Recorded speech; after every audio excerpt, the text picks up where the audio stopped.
हे guys, welcome back again. आज की video में मैं आपके लिए बहुत ज्यादा स्पेशल कराऊंगा क्योंकि इसमें हम करेंगे प्रीवियस ईयर का क्वेश्चन पेपर जो कि है 2024 मिड टर्म का। तो गाइस फटाफट से पेन और कॉपी लेकर बैठ जाइए ताकि आप लोग भी इस पेपर को अपने पेपर में जाने से पहले इसको करके जाए ताकि आपको बहुत ज्यादा हेल्प मिल सके। और साथ में अगर आप इन क्वेश्चंस को करते हैं तो आपको ये भी समझ आ जाएगा कि हमें किस टॉपिक पर ज्यादा मेहनत करनी है। तो गाइस जल्दी शुरू करते हैं वीडियो को, चलिए स्टार्ट करते हैं। हाँ तो बच्चों, हमारा फर्स्ट क्वेश्चन है। इसमें क्वेश्चन नंबर 1 लिया हमने, द वैल्यू ऑफ 125 की पावर -1/3। हमें इसके लिए ऑप्शन ढूंढना है कौन सा है, तो इसके लिए मैं आपको सॉल्व करके दिखाऊंगा। मेरे पास क्वेश्चन है 125, उसकी पावर दे रखी है -1/3। आपको याद होगा चैप्टर नंबर 1 का ये क्वेश्चन है। इसको मैं लिखता हूँ आप बच्चों, 5 की पावर 3 उसकी पावर -1/3। 3 से 3 कैंसिल आउट हो जाएगा, आ जाएगा 5 की पावर -1। और इसको जो रूल हमने लिखा था x की पावर -1 का रूल होता है 1/x, तो हम इसको भी लिख देंगे 1/5।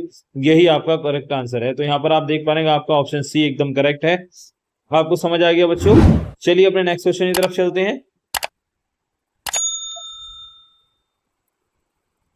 यहाँ मैंने हिंदी और इंग्लिश दोनों मीडियम के लिए बच्चों के लिए लिया है। क्वेश्चन हमारा नेक्स्ट है पॉइंट -11,0 किस किस पर पड़ेगा। ऑप्शन ए दे रखा है ऑन एक्स एक्सिस, दूसरा ऑप्शन है ऑन वाई एक्सिस, सी है in third quadrant and D है in second quadrant. Same question Hindi medium में भी है, तो आप ध्यान रखना बच्चों। जो 11,0 है तो पहले हम एक्सिस बना देते हैं, ये आपकी एक्सिस है।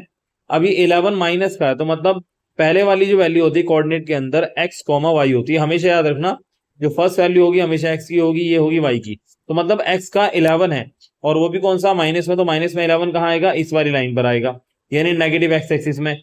और साथ में y 0 है तो मतलब 0 यहाँ होगा, तो कौन से एक्सिस पर होगा, नेगेटिव एक्स एक्सिस। और इसमें नेगेटिव तो दे नहीं रखा, उसने सिर्फ इतना बताना है एक्स एक्सिस पर है या y पर। तो हमारा ऑप्शन ए करेक्ट है, हमारा एक्स एक्सिस पर रहेगा। नेक्स्ट क्वेश्चन है बच्चों क्वेश्चन नंबर 3। क्वेश्चन नंबर 3 हमारे पास कुछ ऐसे है कि dash lines can be drawn through 3 collinear point. Collinear point का मतलब क्या होता है, इसको हिंदी में सररेखी बिंदु बोलते हैं। सररेखीय बिंदु मतलब अगर एक ही 1 2 3 तीनों पॉइंट हैं, ये कोलिनियर है, अगर ये एक ही लाइन पर हैं तो एक लाइन पर सर कितनी लाइन खींची जा सकती है, तो ऑप्शन आएगा 1, यानी ए हमारा आंसर ठीक है। नेक्स्ट क्वेश्चन बच्चों हमारे पास क्वेश्चन नंबर 4 है। 4 में बोला two side of a triangle 15 centimetre and 11 centimetre and its semi parameter दे रखा है 19। तो हमें निकालना है थर्ड साइड ऑफ, इसकी थर्ड साइड क्या होगी। चलिए बच्चों निकाल कर आपको दिखाते हैं थर्ड साइड आप कैसे निकालेंगे। तो किसी ट्राइंगल की दो साइड दे रखी हैं, एक साइड को चलो मैं मान लेता हूं ए, एक साइड को मैं मान लेता हूं ए बराबर 15 सेंटीमीटर है और दूसरी साइड बी मान लेता हूं 11 सेंटीमीटर है।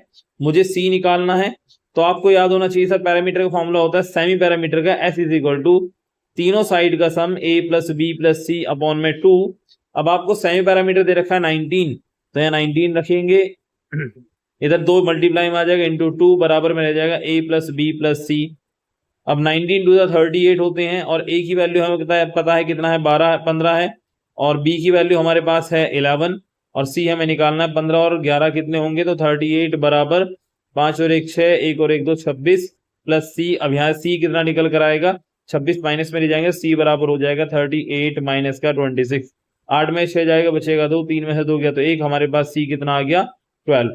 मतलब यहाँ पर जो हमारे पास ऑप्शन है वो 12 आप देख पा रहे होंगे बच्चों, इसमें सी ऑप्शन 12 आपका आंसर दे रखा है। चलिए चलते हैं नेक्स्ट क्वेश्चन की तरफ। क्वेश्चन हमारा नेक्स्ट है हमारा, विच of the following is an example of repeating decimal. Repeating decimal का कौन सा एग्जांपल है। इसमें हमारे पास हिंदी में बोलता है कौन सा आवर्ती दशमलव है। आवर्ती का मतलब होता है रिपीटिंग, मतलब कौन सी वैल्यू रिपीट हुआ नहीं। तो आप देख पा रहे हो इसमें भी कुछ रिपीट नहीं हो रहा, ना ही इसमें और ना ही इसमें, बल्कि सिर्फ और सिर्फ बी में रिपीट हो रहा है, वो भी क्या 6 बार बार रिपीट हो रहा है, इसलिए हमारा बी ऑप्शन इसका करेक्ट है। नेक्स्ट क्वेश्चन में चलते हैं बच्चों। नेक्स्ट क्वेश्चन हमारे पास क्वेश्चन नंबर 6 है। क्वेश्चन नंबर 6 क्या कहता है बच्चों, which of the following is the equation, which of the following is the equation of the line parallel to Y axis. इनमें से कौन सी इक्वेशन वाई एक्सिस के पैरेलल वाली लाइन है। तो मैं आपको पहले एक्सिस वाले सिस्टम बता देता हूँ क्या है बच्चों ये। तो यहाँ पर आप देखिए हमारे पास दो एक्सिस हैं, इसको हम बोलते हैं एक्स एक्सिस, इसको हम बोलते हैं वाई एक्सिस। अब क्वेश्चन हमारे पास है एक्स इजिकल टू, यहाँ पर ऑप्शन दे रखे हैं एक्स इक्वल टू 7 है, Y X equal to Y है।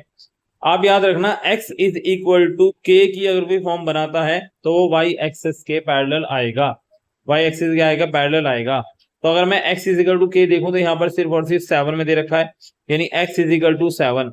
अब x 7 मेरे पास कहां पर होगा, प्लस में माना 7 मेरे पास मान लो यहां पर होगा।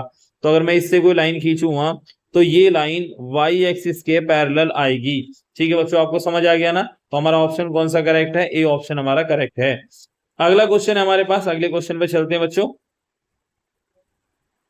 अगले क्वेश्चन में क्या कह रहा है बच्चों, क्वेश्चन है in triangle P Q R, P Q बराबर Q R, angle P Q R 50 degree है, मेजर करना है पी आर क्यू। तो पहले मैं एक ट्राइंगल बना लेता हूं, ये मेरे पास ट्राइंगल है, इसको मैंने नाम दे दिया पी क्यू आर। इसमें बोल रहा है पी क्यू बराबर क्यू आर, ये पी क्यू है ये वाली लाइन और क्यू आर है ये वाली लाइन, यानी ये दोनों साइड बराबर है। ऐसे ट्राइंगल को हम आइसोस्केल ट्राइंगल यानी समद्विबाहु त्रिभुज बोलते हैं। इसमें ये दोनों लाइन बराबर हैं तो इनके अपोजिट एंगल भी बराबर होंगे, ये इस एंगल के बराबर होगा। एंगल पी क्यू आर दे रखा है, ये वाला एंगल दे रखा है 50 डिग्री। अब बताओ ये वाला और ये वाला एंगल बराबर हैं, तो मैं अगर इसको ए एक्स बोल दूं तो ये वाला एंगल भी एक्स हो जाएगा। अब आपको पता है तीनों एंगल का सम जो होता है 180 होता है, यानी x प्लस 50 बराबर 180 होगा। वह 50 को उठा के इधर ले जाएंगे तो ये बचेगा 2x बराबर 180 डिवाइड बाय -50, और यहाँ से 2x बराबर आ जाएगा 130, और जब x यहाँ से निकलेगा 2 से काटेंगे तो आ जाएगा 2 × 12 और 2 × 5 10 यानी 65। यानी एंगल कितना हो 65, दोनों में से कोई सा ही पूछे। यहाँ पर एंगल पूछा है आपसे बच्चों पी आर क्यू, यानी पी आर क्यू ये वाला एंगल पूछा है, तो ये भी हमारा 65 है। जो ऑप्शन है आपका डी ऑप्शन आपका करेक्ट है। अब चलते हैं बच्चों लास्ट क्वेश्चन की तरफ। लास्ट क्वेश्चन आपका है इस वाले पेज का लास्ट क्वेश्चन दे रखा है बच्चों। क्वेश्चन है the perpendicular distance of the point -2, -7, यानी y अक्ष से 2 की लांबिक दूरी, लांबिक मतलब लंब, यानी कि हम उसको बोलते हैं परपेंडिकुलर, वो डिस्टेंस कितनी है। तो आपको क्या करना है, पहले हमने एक एक्सिस कार्टेशियन प्लेन बनाया, इसके अंदर हम क्या करेंगे -2 और -7 को देखेंगे कहां पर है। तो ये जो माइनस माइनस के थर्ड क्वाड्रेंट में पढ़ते हैं, क्योंकि थर्ड क्वाड्रेंट में माइनस माइनस होता है। तो यहाँ पर मान लो कि जी एक्स एक्सिस हमारा ये -2 है और इस वाली लाइन के अंदर ये माना 7 मेरा -7 ही है। तो यहाँ से जो पॉइंट बनेगा हमारा यहाँ पर आएगा -2, -7।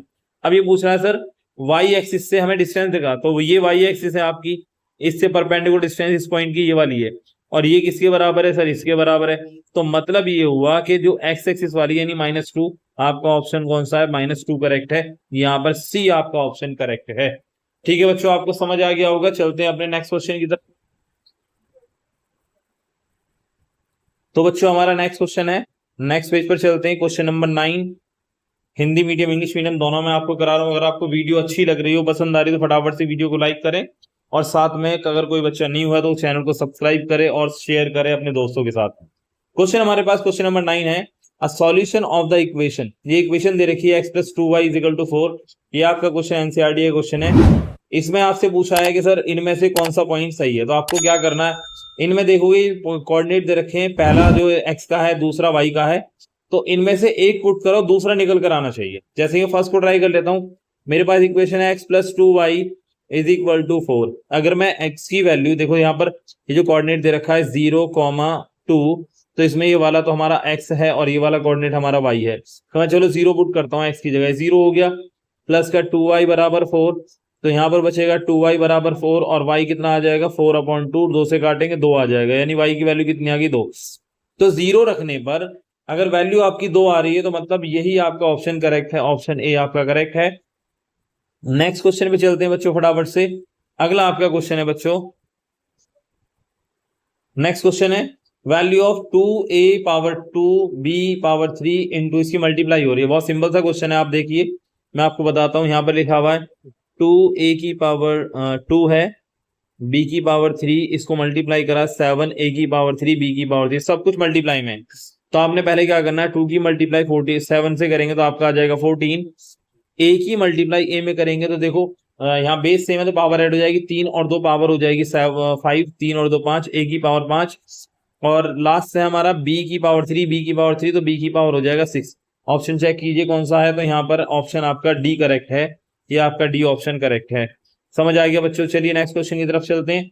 अ सॉलिड हैज कितने डायमेंशन, एक सॉलिड के अंदर कितने डायमेंशन होते हैं, तो मैं आपको बता देता हूँ। सॉलिड जैसे हमारे पास कोई क्यूब है, तो अगर ये प्लेन होता तो बेटा इसमें सिर्फ एक्स और वाई एक्सिस होते, तो 2 डायमेंशन होते, इसको प्लेन बोलते। बट अगर मैं इसको सॉलिड बना दूं, जैसे कि मैंने सॉलिड बना दिया, तो आप किसी भी एक कॉर्नर को पकड़ लीजिए। माना जैसे मेरे पास में एक कॉर्नर है, इस कॉर्नर को मैंने पकड़ लिया, इससे एक एक्सिस ये जा रही है, दूसरी एक्सिस ये जा रही है, तीसरी ये जा रही है, तो इसमें कितने डायमेंशन है, 1 2 3। तो यहाँ पर 3 डायमेंशन आपका सी पॉइंट आपका एकदम करेक्ट है। चलते हैं बच्चों नेक्स्ट क्वेश्चन की तरफ। नेक्स्ट क्वेश्चन दे रखा है area of equilateral triangle 16√3, parameter of the triangle हमें बताना है। एक इक्विलेटरल ट्राइंगल है, पहले चलो इक्विलेटरल ट्राइंगल में आपको बता देता हूं, जिसकी तीनों साइड आपस में बराबर होती है। अगर इसकी एक साइड ए है तो तीनों साइड ए होंगी, ठीक है बच्चों। इसका एरिया दे रखा है, एरिया का फॉर्मूला होता है, पहले एरिया दे रखा है 16√3, और इक्विलेटरल ट्राइंगल का एरिया का फॉर्मूला होता है √3/4 इंटू साइड। साइड का यहाँ पर ए मान लेते हैं, ये भी ए ये भी ए, तो ए का स्क्वायर बराबर दे रखा है 16√3। अब देखो √3 से तो √3 हो जाएगा कैंसिल आउट, क्योंकि बटे में जाएगा कैंसिल आउट हो जाएगा। इसके बाद में बच्चों यहाँ पर 4 मल्टीप्लाई में जाएगा तो ए स्क्वायर हमारे पास आ जाएगा 16 चौके 64 64, और ए निकल कर आएगा √64, यहां से आ जाएगा 8। ए की वैल्यू हमारे पास आ गई, तो ए की वैल्यू हमारे पास 8 आ गई है। हमें अभी निकालना है इसका इक्विलेटरल ट्राइंगल का भी एरिया दे रखा था, हमें निकालना है इसका पैरामीटर। तो पैरामीटर क्या होता है बच्चों, तीनों साइड का सम होगा, तो पैरामीटर होगा a प्लस ए। अब ये निकालना है हमें, तो हम क्या करेंगे बच्चों, इसमें a की वैल्यू 8 है, यहाँ भी 8 हो जाएगा और ये भी 8 हो जाएगा, यानी हमारे पास 24 इसका आंसर आ जाएगा। आप चेक कर लीजिए 24 को इसमें आंसर है, तो हमारे पास बी ऑप्शन एकदम करेक्ट है। अच्छा बच्चों नेक्स्ट क्वेश्चन के लिए चलते हैं। क्वेश्चन हमारे पास है 13, लीनियर इक्वेशन x + 2y = 5 है, कितने सॉल्यूशन है। तो बच्चों x = 2y + 5 5 दे रखा है। आप x की वैल्यू रखेंगे तो y की आ जाएगी, y रखेंगे तो x की आ जाएगी, तो यहाँ पर हमारे इनफाइनाइटली मैनी सॉल्यूशंस होंगे, तो आपका डी ऑप्शन एकदम करेक्ट होगा। क्वेश्चन नंबर 14 है, रेशनल नंबर दे रखा है 7/9 इज इक्विवेलेंट, इसका इक्विवेलेंट ढूंढना है। तो इक्विवेलेंट ढूंढने का बहुत सिंपल तरीका, आप देखो कौन सा कट रहा है, यहाँ पर देख पा रहे होंगे 3 7 21 और 3 9 27, यहाँ पर 7/9 इसका आ रहा है, मतलब ऑप्शन ए हमारा एकदम करेक्ट है। नेक्स्ट क्वेश्चन है क्वेश्चन नंबर 15। तो बच्चों हमारा नेक्स्ट क्वेश्चन है, क्वेश्चन दे रखा है the coordinate of the reflection of point 4, -4 along x axis. बच्चों ये क्वेश्चन बहुत इंपॉर्टेंट है, ये बहुत ज्यादा बार पूछा जाता है, मतलब हर बार क्वेश्चन पेपर में डाल ही देते हैं इसको, तो आपको ध्यान देना। मैं आपको बताता हूं, एक तरह से मिरर फॉर्म, मिरर की तरह काम करेगा, रिफ्लेक्शन जो है मिरर में दिखाएंगे। जैसे मेरे पास में ये एक मिरर मान लो, एक्सिस को ही हमने मिरर बना दिया। क्वेश्चन दे रखा 4, -4, आप बताओ कौन से क्वाड्रेंट में होगा। तो -4 जो है ये वाई एक्सिस मतलब वाई वाला, तो ये आपका होगा 4th क्वाड्रेंट में, यानी 4, -4। जब भी आपको मिरर इमेज पूछेगा तो आपसे जिस क्वाड्रेंट में रखवाएगा उसके अपोजिट वाले में, या तो इसमें पूछेगा या बच्चों इसमें पूछेगा। फिलहाल आपसे एक्स एक्सिस पूछा है, तो एक्स एक्सिस आपका कौन सा है, तो ये वाला आपका एक्स एक्सिस है। जब आप इसमें मिरर इमेज देखते हैं तो बच्चों 4 तो नो चेंज, और जो -4 है ये चेंज हो जाएगा, ये प्लस है, क्योंकि इसके अंदर दोनों ही प्लस प्लस होते हैं। तो आपका ऑप्शन चेक करिए, ऑप्शन सी आपका करेक्ट है। नेक्स्ट क्वेश्चन है, according to Euclid all the right angles are equal to each other, यानी जितने भी राइट एंगल्स हैं वो एक दूसरे के बराबर होते हैं। तो ये क्या है, दिस इज एन एक्सियोम्स है, थ्योरम है, पोस्टुलेट है। तो बच्चों ये एक्सियोम्स है, आप याद रखना, हिंदी में हम इसको बोलते हैं बच्चों अभिगृहित बोलते हैं। नेक्स्ट क्वेश्चन है हमारे पास में question number 17, the side of a triangular field are in the ratio 3 5 7, its parameter 300 metre, the length of the longest side. वैसे मैं आपको सिंपल ट्रिक बताता हूं, इसमें जो रेशियो में जो सबसे बड़ा है ना, उसी वही साइड आपकी सबसे बड़ी आएगी। अब आपको पहले साइड निकालनी, साइड निकालने का तरीका, जब भी रेशियो में आपको दे रखा तो आप पहले कॉमन रेशियो यानी उभयनिष्ठ अनुपात मानेंगे। मैंने उभयनिष्ठ अनुपात को x मान लिया, चलो तो ये जो पहली साइड हो जाएगी 3x, दूसरी साइड हो जाएगी 5x और तीसरी हो जाएगी 7x, तीनों का सम बराबर दे रखा है 300, क्योंकि ये इसका पैरामीटर है। अब तीनों को जब जोड़ेंगे तो आ जाएगा 15x बराबर 300 और x की वैल्यू यहां से आ जाएगी 20। अब आप देखिए यहाँ 20 रखेंगे, 20 या 60, पहले वाले में 60 आएगा, दूसरे में 100 आएगा और तीसरे में 140 आएगा। आप ऑप्शन चेक कर लीजिए कौन सा है, 140 आपका करेक्ट आंसर है। नेक्स्ट क्वेश्चन की तरफ चलते हैं। नेक्स्ट और लास्ट क्वेश्चन चल रहे हैं हमारे, क्वेश्चन नंबर 18। सबसे पहले हम 18 करेंगे, बहुत सिंपल क्वेश्चन है। क्वेश्चन दे रखा है बच्चों यहाँ पर, in the given figure AD is the median. AD median, median का मतलब है जो लाइन है ये 2 बराबर हिस्सों में इसको बांटेगी। वैल्यू ऑफ BAD निकालना है, मतलब हमें ये वाला एंगल निकालना है BAD। तो आप देखिए बच्चों एक आइसोस्केल ट्राइंगल है, क्योंकि किसी भी आइसोस्केल ट्राइंगल की 2 साइड बराबर होती हैं तो उसके 2 अपोजिट एंगल भी बराबर होंगे, विपरीत कोण। तो यहाँ पर हमारे पास में 50 ये दे रखा है, तो बच्चों ये वाला भी कितना हो जाएगा, हमारे पास 50 हो जाएगा। अब ये दोनों 50 आ गए, तो बच्चे पूरा एंगल कितना बचा, तीनों एंगल का सम 180 होता है, 100 तो यहाँ हो गया, यहाँ कितना बचा 80 बचा। अब एंगल ए से जो लाइन निकली है मीडियन, ये एंगल ए को बाइसेक्ट भी कर रही है, मतलब अगर ये एंगल 80 का है तो इसका हाफ, बाइसेक्ट का मतलब होता है आधा करना, तो इसको हाफ कर रही है, हाफ करेगी 2 से डिवाइड करेंगे आ जाएगा 40। ऑप्शन आपका बी करेक्ट है। नेक्स्ट क्वेश्चन चलते हैं, असर्शन रीजन इंपॉर्टेंट है, आसान भी है, क्वेश्चन दे रखा है 19 और 20 का असर्शन रीजन है। आप इसमें देखिए, आप ऑप्शन याद रखना, पहले वाला बोथ असर्शन, यानी असर्शन और रीजन दोनों ट्रू हैं, और रीजन जो है करेक्ट एक्सप्लेनेशन है असर्शन का। सेकंड दे रखा है असर्शन और रीजन दोनों ट्रू है लेकिन रीजन करेक्ट एक्सप्लेनेशन नहीं है। थर्ड में असर्शन ए ट्रू है बट रीजन गलत है, और फोर्थ में असर्शन ए गलत है और रीजन आपका ट्रू है। इन चार में से एक ऑप्शन रखना है। पहला क्वेश्चन इसका 19, असर्शन दे रखा है abscissa of the point 2,5 is 5। Abscissa का मतलब क्या होता है बच्चों, जैसे यहां दे रखा है 2,5, तो इसको हम बोलते हैं एब्सिसा, एब्सिसा, और इसको हम बोलते हैं ऑर्डिनेट, ठीक है। हिंदी में इसको बोलते हैं भुज, और इसको बोलते हैं कोटि। भुज जो है आपका एक्स एक्सिस वाला पार्ट है। अब भैया एक्स एक्सिस वाला तो 2 है, एब्सिसा होनी चाहिए 2, लेकिन यहां पर दे रखी है 5, तो मतलब ये कैसा हो गया, रॉन्ग हो गया। तो असर्शन तो गलत है, और असर्शन जो रॉन्ग है वो सिर्फ एक ही ऑप्शन है, वो है आपका डी। आपको पहले से ही पता लग गया। अब रीजन इसका ट्रू ही होगा, क्योंकि और कोई इनको तरीका भी नहीं है आप इसको सही करवाएं, रीजन करेक्ट होगा। देखते हैं बच्चों, रीजन में दे रखा था right the perpendicular distance of the point from the Y axis is called abscissa. बिल्कुल सही बात है, वाई एक्सिस से जो परपेंडिकुलर डिस्टेंस डालेगी, ये वाई एक्सिस से आप कहीं पर भी परपेंडिकुलर डिस्टेंस डाल लीजिए, ये आपका ये वाई एक्सिस है, इस ये आपका एक्स एक्सिस यानी एब्सिसा ही कहलाएगी, क्योंकि एक्स एक्सिस के पैरेलल आती है, तो वही आपकी एब्सिसा कहलाती है। तो रीजन इसका करेक्ट है, यानी हमारा डी ऑप्शन करेक्ट है 19 का। तो 19 का जो ऑप्शन है बच्चों डी है, याद रखना। तो बच्चों हमारा लास्ट क्वेश्चन है, क्वेश्चन नंबर 20 है। 20 क्वेश्चन के अंदर क्या दे रखा है, the right angle triangle with the base 35 and height 12 centimetre. Area निकालना है हमें, एरिया इसका 210 लेकर आना है। एरिया कैसे निकालेंगे, फॉर्मूला हमारे पास होता है राइट एंगल ट्राइंगल के लिए, एरिया निकालेंगे हाफ इंटू बेस इंटू में हाइट। हाफ बेस कितना है 35 है और हाइट है हमारे पास 12, 2 6 12, 6 से मल्टीप्लाई करेंगे 210, ये हमारे पास आंसर आ जाएगा। मतलब इसका जो असर्शन है बिल्कुल करेक्ट है। अब बात आती रीजन की, तो जनरल फॉर्मूला है किसी भी ट्राइंगल को निकालने के लिए half into base into height, तो रीजन भी हमारा करेक्ट है, बल्कि करेक्ट एक्सप्लेनेशन है। तो हम इसका बोल सकते हैं ऑप्शन ए आपका एकदम करेक्ट है, both assertion and reason are true and R is the correct explanation of assertion A. तो हमारे 20 का जो आंसर है वो ए है। तो यहाँ तक हमने बच्चों सारे एमसीक्यूज कर लिए, आई होप आपको क्लियर भी हो गए होंगे। हाँ तो बच्चों कैसी लगी आपको वीडियो में आपके लिए बहुत ज्यादा इंपॉर्टेंट क्वेश्चंस थे, तो आप इनको अच्छे से करके जाएं। अगर एक बार में आपके क्वेश्चंस क्लियर नहीं हुए तो आप इस वीडियो को दोबारा देखें, साथ में इन्हीं क्वेश्चंस के जो कॉन्सेप्ट है उन पर भी मेहनत करें, ताकि आपको और भी क्वेश्चंस अच्छे से आ जाएं। तो गाइस मिलते हैं अपनी नेक्स्ट वीडियो में, तब तक के लिए आप अपना ध्यान रखें। Thank you very much, take care.